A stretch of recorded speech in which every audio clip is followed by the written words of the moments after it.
Karimnagar doctor BR Ambedkar స్టేడియంలో మహిళలు, పిల్లలు, వికలాంగులు, వయోవృద్ధుల సంక్షేమ శాఖ ఆధ్వర్యంలో నిర్వహించిన దివ్యాంగుల జిల్లా స్థాయి ఆటల పోటీలు ఉత్సాహంగా జరిగాయి.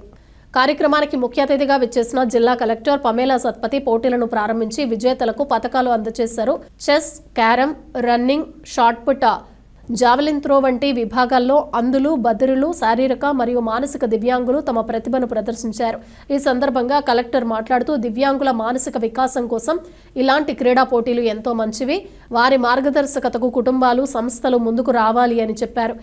జిల్లా సంక్షేమాధికారి ఎం సరస్వతి మాట్లాడుతూ వచ్చే నెల 3న జరగనున్న అంతర్జాతీయ దివ్యాంగుల దినోత్సవాన్ని పురస్కరించుకుని ఈ పోటీలను నిర్వహించినట్లు తెలిపారు. ఈ కార్యక్రమంలో జిల్లా యువజన క్రీడా శాఖ అధికారి శ్రీనివాస్ గౌడ్, నెహ్రూ యువ కేంద్రం కోఆర్డినేటర్ రాంబాబు, లయన్స్ క్లబ్ ప్రతినిధి శివకాంత్, రెడ్ క్రాస్ అధ్యక్షుడు పెండాల కేశవరెడ్డి, వివిధ సంఘాల ప్రతినిధులు మరియు ప్రభుత్వ అంద, బదిర, మానసిక పాఠశాలల చిన్నారులు పాల్గొన్నారు. పట్టుకొని ఇమీడియట్ గా మేడం దాన్ని ఆడియో చేయించాలని చెప్పారు.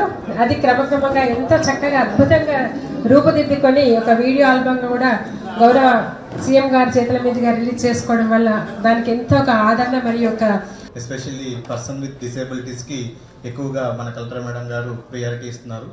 వాళ్ళలో కూడా ఇన్ఫ్రాస్ట్రక్చరే కాకుండా వాళ్ళలో కూడా టాలెంట్ని మనం వెతికిస్తూ చాలామంది మనకి లాస్ట్ ఇయర్ కూడా మన హీరింగ్ ఛాలెంజ్ నుంచి వాళ్ళు నేషనల్ లెవెల్లో చెస్ కాంపిటీషన్స్ కానీ వాటిలో కూడా వెళ్ళడం జరిగింది. ఈసారి మనం